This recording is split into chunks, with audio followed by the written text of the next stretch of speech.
Hey everyone, welcome back to episode number 9 of Co-Courtside.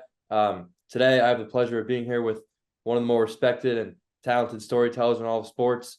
He's currently a senior writer at ESPN and Andscape, and most recently he was recognized by the Basketball Hall of Fame, being rewarded with the 2023 Curt Gowdy Media Award. Mr. Marc Spears, how you doing today, Marc?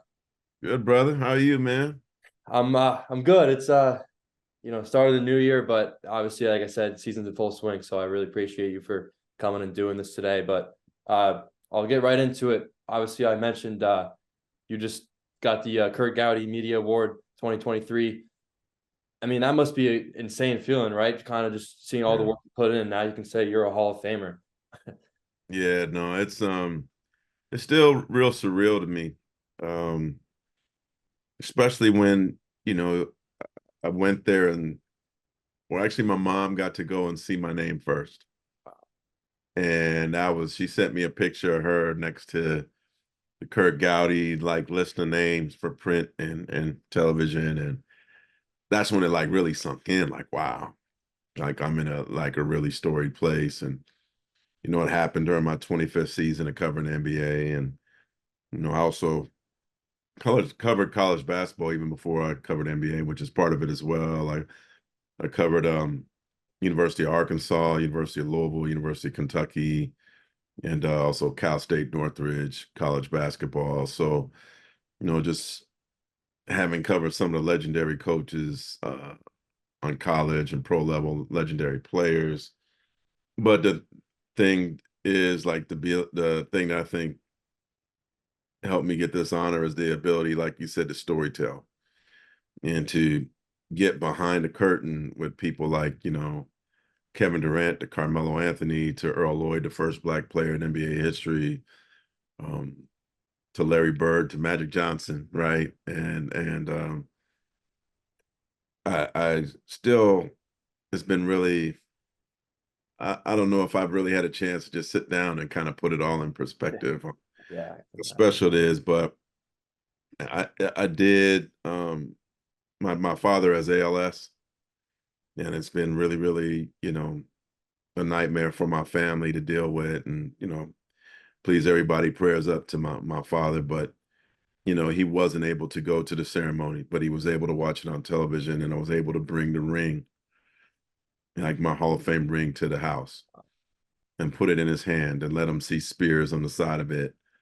And I would say of all the amazing that has come from this, that certainly was the most special moment to allow my dad to see the ring and put it on. And I could tell how proud he was um, by being able to wear that. Oh man, that's truly touching. And I mean, you obviously mentioned it. You said you started in college, and you've done various things, being a beat writer for the Nuggets and Celtics as well. What kind of lessons did you learn from those early days to get you to the point you are now? I think the advice I would give a young journalist is like, don't be afraid to go do something that's unfamiliar or out of your box, right? I grew up in the Bay Area. Um, but my first job was in Tulsa, Oklahoma. It was just in 1995. I'm going back. You probably weren't born yet. I was making 19,000 before taxes. It was really, really tough, man. And I even thought about getting a job at McDonald's. I probably should have got, you know, food stamp assistance, to be honest. But I stuck through it. I was covering the University of Arkansas's basketball team, legendary coach Nolan Richardson, after they just went to 2 Final Fours. And so to have covered the Arkansas and the Southeastern Conference right out of college was huge for my career. Um, but a lot of respectfully, a lot of the people I went to school with, they, some, and I'm not just talking about in the journalism field, just in general, they were scared to leave the Bay, scared to leave San Jose. And I think in a lot of ways that limits you when you're like, I just want to, if I don't get a job at home, then I'm going to do something else. I really wanted this. I really was willing to go anywhere for this. And so I think, especially in this journalism world, in this field, if your first job is in Idaho, go to Idaho, man. Yeah. If your first job is wherever it takes you, let it take you. And then a lot of times, because people are like, well, I want to work at ESPN. I'm not saying you can't work at ESPN, but I think it's good to go somewhere where you can make mistakes and it's not the end of the world. I made a lot of mistakes when I was in Tulsa. Um, and there was a great editor that I had by the name of Bob Colvin who actually kind of tutored me and mentored me. And there were a reason I was getting paid so low. It's because I was just starting out, right? Right. I had a lot of potential, but I hadn't gotten there yet. And so they took a chance on me, and I was able to really grow there and make mistakes and it not be the end of the world. And then from there I moved up the ladder. So that's another thing is don't be afraid to take a job that's not the sexy job. Mm-hmm. Because you gotta get reps. There's a reason why guys are in single A, right? Well, they don't go straight to the minor leagues. You got to get reps. You got to work out the kinks. You got to be in a place where they're going to give you a hug if you have a bad 0 for 5 day. And, the Tulsa job gave me that. And from there, I grew and grew and grew. And ultimately, here I am as a member of the Hall of Fame. And then, so your first job at the NBA was with the Denver Post after? Yes. Okay. 1999. And how was, I mean, that was because that was during the years with Melo. I'm a Knicks fan, so I'm always loyal to Melo. But there were probably some stories, right, with those teams, George Oh, Karl. yeah. Well, when I got there in 99, the two stars were Antonio McDyess, who played for the Knicks, as you know, incredible athlete. I would say of the athletes I've seen covering NBA since 99, he's top 3. Wow. He's top. I saw him healthy. Go back on YouTube and watch him healthy. Incredible athlete. Him and Kenyon Martin. I had Kenyon Martin in his prime. Yeah. Both of those guys, man, their vertical leaps, their ability to fly was super incredible. So I covered a young J.R. Smith. He had hops Yeah. but in Denver, I got a chance to cover Melo when he showed up. I still remember one of my favorite stories was Melo came to work out for the Nuggets, and it was I still remember it was on a Sunday, and the day before, this guy named Dwayne Wade came and worked out. Right? Well, who's that? I'm not familiar. Yeah, and as writers, we were like, where's Melo at? What's Melo coming? Yeah. So after, remember Jeff Buzdelic, shout out to Jeff Buzdelic, who was a coach of the Nuggets at the time. He came in after the Dwayne Wade workout, which was on a Saturday morning. He's like, you guys keep asking me all these questions about Carmelo Anthony, but this Dwayne Wade guy is pretty good. He's really good. Yeah. He's he had a very incredible workout. I get it. I know Melo's coming in tomorrow, but just I want to let you guys know that this Dwayne Wade guy was pretty good. Yeah. What time does Melo come in? What's he doing tonight? And if you go read my story on Carmelo's whole workout, his arrival is a paragraph at the end about Dwayne Wade, right? I told Dwayne this too.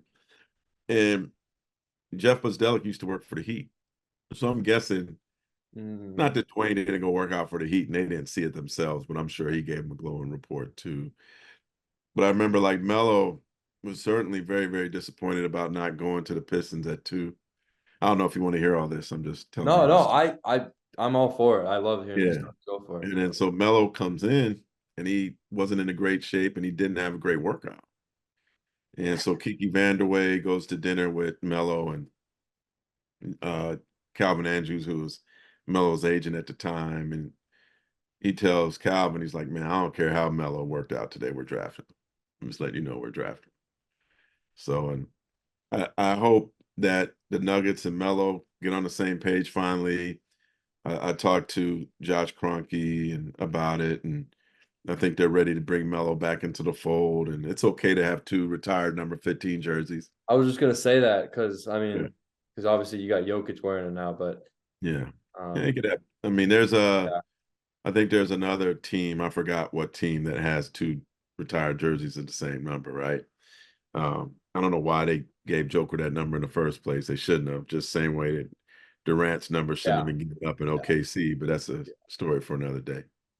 No, yeah, I'm always gonna be side with Melo. He gets I don't understand the hate. I mean, he's one of the best scorers the league's ever Oh, they seen. got good players back for him. Yeah. Like, No, exactly. It's so I'm always gonna be a Melo guy, but yeah, yeah, hopefully Denver ends up retiring that number. But yeah. and then I guess I want to ask you a little bit about your years with Boston because obviously they won a championship that one year. Obviously a lot of outspoken guys in that locker room. So like Rondo, Garnett. No, it was those 2 years were incredible. I think they made my career. I remember Rick Bucher saying that the longtime writer, he said, "Hey, when you go to Boston, it's not like you don't know what you're doing. You've been covering the Nuggets for 8 seasons, but people will pay attention to you more Yeah. in Boston, and they're paying attention to you now." And he was exactly correct. Um, as soon as I got there, like I remember when I had the interview around that time, Garnett got traded there, and I was like, man, I got to get this job. I get this job. Right, Like, right, right. like Garnett's gonna be there. Like they're gonna win. Like they could win the whole thing. And I'm like, to see a team win a championship in Boston is huge, is paramount, right? And so I ended up getting a job, and I went to training camp with them in Rome and London, which is incredible. And they have this famous picture. I think I have the picture around here somewhere, but they took a picture at the Coliseum. Garnett, Ray Allen, Paul Pierce. It's an amazing picture in Celtics lore. Mm-hmm. And their team was so incredible. Ray Allen told me that he didn't think they got on the same page until like March of that season, but they had an incredible, incredible record. Actually had some struggles in the playoffs. They went to like 7 games each series, except for the last one where they went 6. They played a ton of games, but to cover Garnett in his prime, I can't imagine. like incredible, man. Yeah. Like the intensity that he had. They told us not to talk to him before games because he was just in the zone. I Yeah. respect it. Yeah. Paul Pierce, I call him the Dennis Eckersley of basketball. He just his ability to like close a game is something that I've never seen. Anytime they were up like 4 or a game was tight, you just give the ball to Paul, and it was a mid-range jumper, it was a three, it was a pass to Ray, it was a pass to Kevin. He sealed the game. And then Ray Allen next to Steph, probably is the best pure shooter I've ever seen. So to cover them, like that changed my career. That gave me a lot of notice. I covered their championship, which is still the first championship and only championship the Celtics have had since the mid 80s. Yeah. So Yeah. that team right now is certainly strong in Celtics lore. And when I go back to Boston, people still come up to me and, man, I remember you. And I was only there for 2 years, but the 2 years I was there was certainly monumental in a city that's maybe more sports passionate than anywhere. And I ended up getting a job covering NBA, for Yahoo Sports from there, which ultimately led me to go to ESPN and Andscape. Right. So a little bit of different questions. Obviously, to make it to the point that you're in your career, you're gonna have to, build relationships and connections with players. But as someone who's a writer, I guess in a way, how do you like keep the balance of, wanting to make a good article and something that's attractive to the audience, but also, keeping the relationship with the players, if that makes sense? You want to repeat the question again? Like kind of just keeping the balance of being fair, being a fair writer, but also like keeping a relationship with the players. If you write something maybe that's Yeah. kind of negative towards the player, and because obviously there's a You know what? balance. I think Greg Popovich told me a long time ago. He said the one thing I like about you is you're fair. Mhm. I don't think any player thinks like I'm sitting, I'm just trying to be their friend and write a puff piece on them. I'm going to talk about what happened, right? But it's going to be fair. And I think that's all as a journalist, that's important for me to be fair. I have to write about the elephant in the room. I have a story. It's about Ime Udoka, and you can't write the Ime Udoka story without talking about why he was dismissed with Celtics, right? But my goal is to always be fair. And I do think that the players trust me to tell their stories in a fair way, um, to tell things that in a lot of ways are sometimes uncomfortable to talk about, right? Um, but they feel like that they can give this baby to me and I'm gonna let it grow and speak in the way it should speak. And that's an honor to me. And it's something that I don't take lightly. And there certainly is, some pressure to come with that when I get the opportunities to tell some deep stories or to talk about things that give them pain or things that they have pride in that they worked hard for. Like my stories are not about X's and O's. They're about the people, the player, the coach, and what they've overcome and what they're going through and what they want to do or how they want to change society or help society. And it's I take a lot of pride in telling those stories and a lot of satisfaction too that it is more than just a game and these guys have a platform to change the world. Right. That was, yeah, kind of be my next question, because obviously, I looked into a couple of your recent articles on Andscape, and a lot of the stories, extend beyond the basketball court, like Julius Randle giving out the Christmas gifts in the Bronx, and Kyle Kuzma helping out with the incarcerated mothers. So that's kind of something that you kind of focus on too, just, stories that go beyond the court. Yeah. Yeah, no, that's it's funny like I kind of learned this when I was covering the Nuggets. I'll give Marcus Camby a shout out, another former Knick. Yeah. I remember he went and was a principal for a day at an elementary school. Right. And they used to like the Nuggets used to always be like, hey, this player's doing this and this player's doing that. And nobody wrote about it. And I'm like, what inspired him to want to be principal for a day? Why is he so ingrained in, education on the elementary level? Like, how did he set that up? Right. And I went and I did that story and I'm like, got some like good response for that. And like people loved it. People Hmm. want, I think people know. I mean, if you like, look, you're a Knicks fan, you know why they won, you know why they lost. Right. You could break down what they should do, whether they should make a trade or whether they should change the lineup or who should play and who shouldn't play, right? But to go with Julius Randle on a journey of why it's important to him to give gifts in the Bronx and then give gifts in Harlem and you know what I mean? Like to give gifts throughout the boroughs, like why that's important to him. That's a different journey that the game can't tell you. It's life outside the game. And then there's also the fun stuff too. Like when I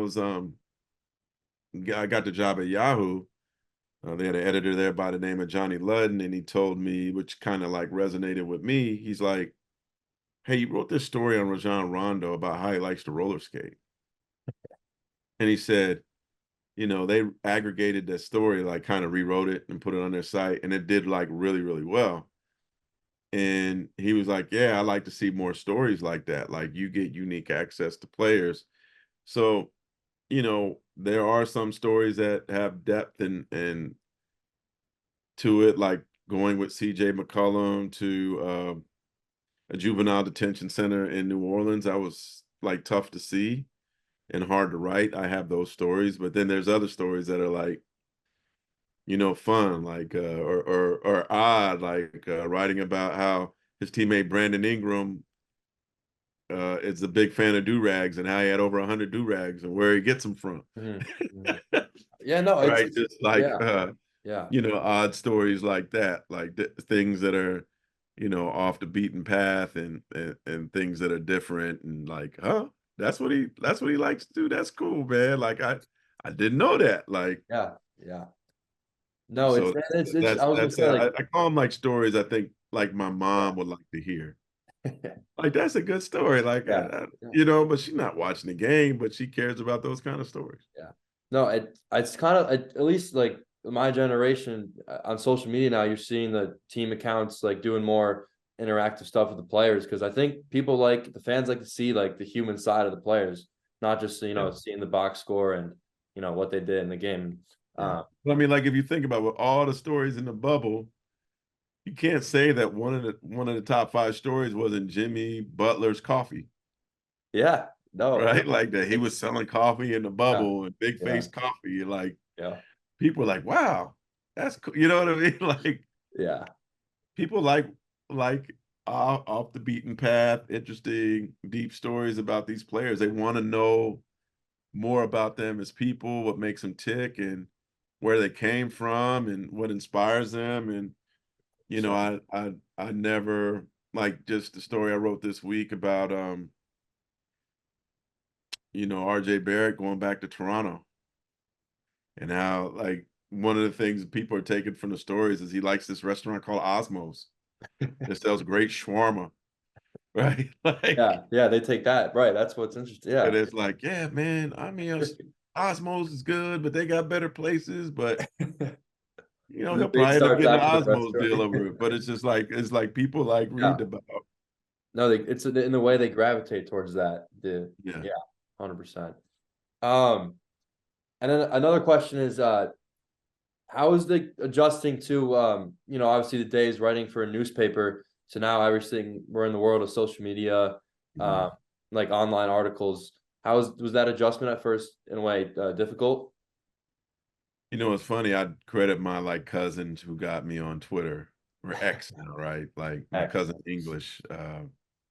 She's like, you need to get on this. And I'm like, well, why? Like, I don't want people to know what I'm doing. She's like, you could promote your stories this way. So now it's like I go through this exercise anytime I go write a story. It's like I put it on X, I put it on Threads, Instagram, LinkedIn, Facebook personal, and Facebook business. I'm not doing TikTok. yeah, I it's a don't think little, I'm cute. I don't think yeah, I dance well enough or I'm cute enough for TikTok, right? Or sing well yeah, enough for TikTok. yeah, And I might be a mistake, because there's a younger generation that is on TikTok yeah, but it's interesting. I think I'm okay on Instagram, but I feel like I need to learn more of the bells and whistles. Like I would like to learn how to tape myself, but have my story in the background and tell people why they yeah, should read this story. And I've enlisted one of my cousins and another friend. I'm like, um, can y'all help me? Like I would like take an Instagram class and all that because yeah. um, I saw you had the blue check on Instagram verified. You're doing some things. yeah, You're doing something. Gotta be doing it might something just be right. being nice because my Twitter follower, right? But Gotta be doing something right. I'm but I still like I wish Instagram would have some like classes you could take to learn how to do this stuff. Obviously, Yeah, there's so many ways to help promote yourself and Instagram is so entertaining. I can sit there and just it's funny. It's funny and sad because they pick what you like and they know my sense of humor now, so they just feed me with stuff that they yeah. know I will think is funny. No, Yeah. my dad. He's found out what Instagram Reels is, and all of a sudden I'm getting texts from him every day, like check out this reel. Like Yeah. now You it's know, like, you know what my one thing is now? It's like I have a pretty good vinyl collection, like record collection, right? And anybody listening, I've been wanting to get a piece of furniture where I could put all my records in the furniture, like right, right. not like a bookcase, but a record case, right?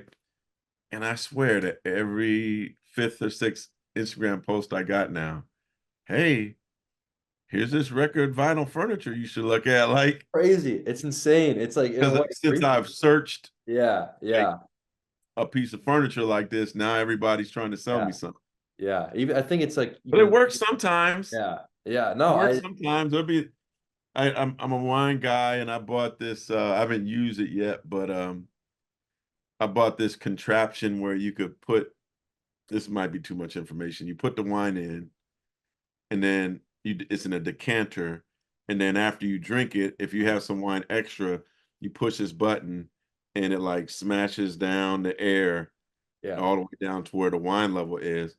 So you're not wasting the bottle, and the bottle right. could be you could still drink the wine for like 4 or 5 days. And I That's saw it that's on pretty Instagram, and contraption. I'm Yeah. like, I bet. Who are some of your like favorite artists? I'm actually pretty into old music myself. I'm trying to get more into it. So Yeah. uh, What do I listen to? I guess is what you're asking me. yeah, yeah, New or old school or new school? old school, old school. I'm a big Erica Badu, Jill Scott, Sade. Like those are my three like go-tos. Tony. I'm good friends with the band. I love them. That's a Bay Area thing, probably, Yeah. but they're Okay. big worldwide. Just soul. I love soul. Ahmad Jamal, jazz. I'm a big jazz fan. Otis Redding. I listened to a little bit of Otis Yeah. Redding. He's Oh good. no, this Reading is beautiful. Like, but in the jazz world, Miles Davis, John Coltrane, Ahmad Jamal, Branford Marsalis. I like the old school jazz. Yeah. And today, I'm a big fan of her. I Okay. like her. Yeah. J. Cole, Kendrick Lamar. Yeah. Um, I wonder what Nipsey Hussle would be doing now if he was still alive. I thought he was phenomenal. So like the rappers I like are the rappers that got a message, and Like are the like lyrical really saying rappers. something. Yeah. Yeah, yeah. Like but in the rap world, man, I could go on and on. Biggie Smalls. Joey Badass is a great lyrical I'm a rapper. Bay Area guy, Yeah. but I love Notorious Big and Yeah. the most Tribe Called Quest. A lot of the East Coast rap. I don't, Although, uh, shout out to the Bay Rap, E40 yeah. and Too Short and Mr. Um, Fab, Digital Underground, and all them. yeah, Joey Badass, he's great. I don't know if you know Joey Badass. He's a great Yeah, lyrical yeah, rapper too. He's one of my favorites. yeah, yeah. But He's good. No, yeah, he's great. I'm more familiar with his early stuff. Yeah, yeah. Like I think his Not first album, anything he wrote new. that he was like 17 years old or something. But yeah, Yeah, those are crazy talented. Um, yeah. There's a lot to consume. Another question here is I don't know how much time you have, but I just got a couple more questions for you. Yeah, Um, I'm fine. Got an appointment soon. I got about 5 minutes. oh, perfect. No, yeah. I was to say like I've seen obviously, like for example, after the finals game, I'm watching ESPN. Like I've seen you on screen covering a game, and when did you start like becoming an on-air personality? Because I guess you come from a background of journalism, and is Yeah. that something that you're always intrigued in, like trying to do both? I think it was just a sign of the times. I didn't go to school to do television, and it's funny. One of my San Jose State professors still mess with me, Dr. Bob Rucker. He's like, "I told you you're going to do TV. Told you." Like, man, you couldn't have predicted where journalism went. Like in Yeah. '95, stop.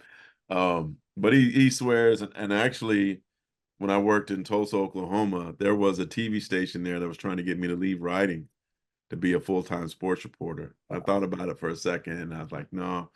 But when I was in Denver, I started doing some TV there, a little bit there, and I had to learn what camera to look at, and put the earpiece in and to put makeup on and also do what I call Sasha Fierce.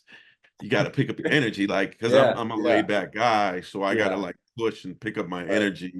Like I'm going on NBA Today tomorrow, so it's important for me when I come on TV. I gotta Right. Yeah. I You gotta pick gotta it up, gotta right? get the juices flowing. I gotta Yeah. get my energy up and have fun with it and make it Yeah. fun. Yeah. And so I think those are the hardest things to learn. Is like now I feel like my energy's up now, right? Like you gotta get your juices flowing, and that's Yeah. like the thing I would say to a young journalist. Like when you're on TV, man, don't be somebody you're not, but Yeah. your energy has to be up. You gotta let people Yeah. know that you're alive. So I'm still getting better at that. So, but the one thing that's tough is you got to get reps, right? And I think that's a thing that's really challenging for writers is if you're on once a month, then it's hard for you to be Right.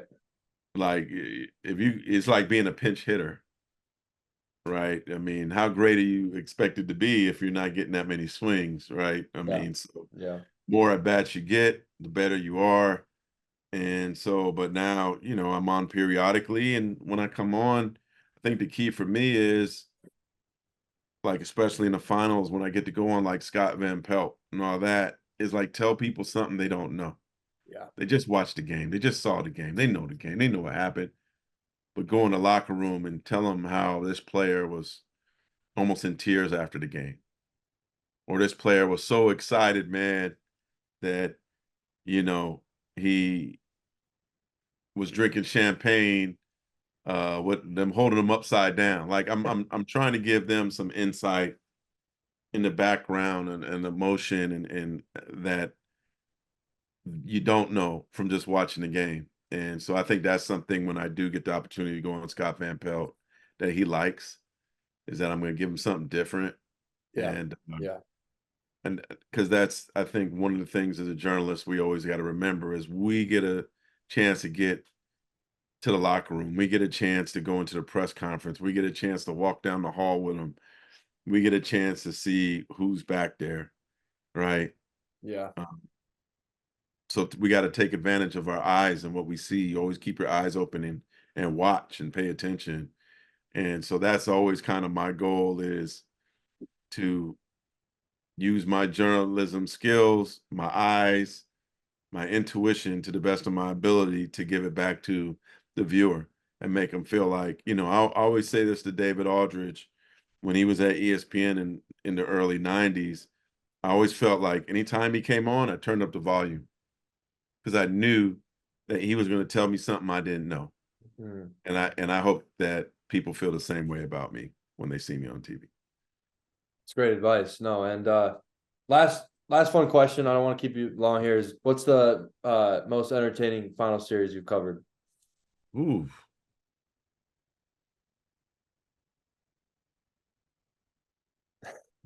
The one that always like stands out to me is that Spurs Heat series. Yeah, the 2013. Yeah, I mean, perhaps I would initially have said the Celtics won when they won because I was covering the team, and if you see Garnett yelling anything is possible, you see me behind him. Little fun fact there. You'll check it out later. Yeah. But I just still remember the ropes around the floor. The hats were in boxes getting ready to be passed out to the Spurs. Like they're about to have a celebration in Miami. And for Bosh to get the putback, to get the rebound and give it to Ray, and for him to hit that shot, and how they just basically crushed San Antonio with that comeback so bad that they won the next game. Like I'll never forget that series.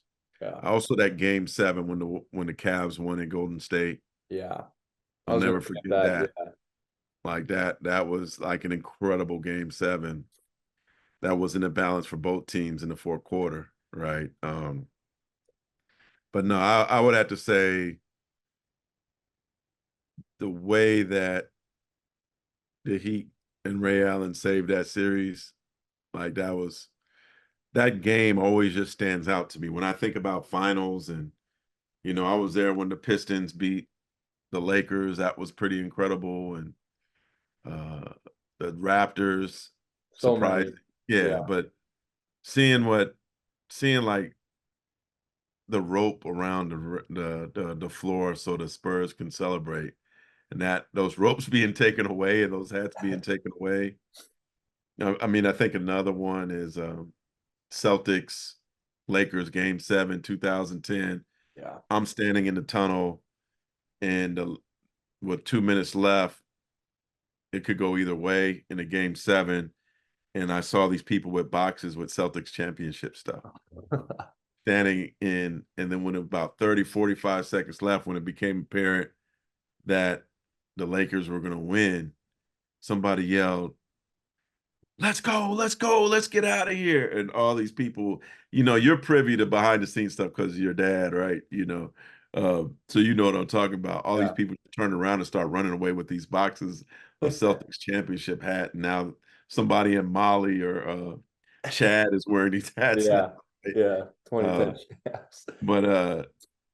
But of all those games, I still go back to thinking about that Ray Allen shot. That Ray Allen shot, man. Like it's still incredible to me. Yeah. It's crazy to think that was more than 10 years ago. Fucking it's flying by. But but no, I don't want to keep you waiting. I appreciate it, Mr. Spears. Thank you so much. It's great to meet you finally. And good luck with the rest of the season. Yeah. I'll see you when you get up to this level, brother. Yeah. Hopefully I'll we'll try to keep in touch and I'll see you down the line or something. Please do. Great to meet you. Yeah. Have a great one. Take care, Alex. Thank you.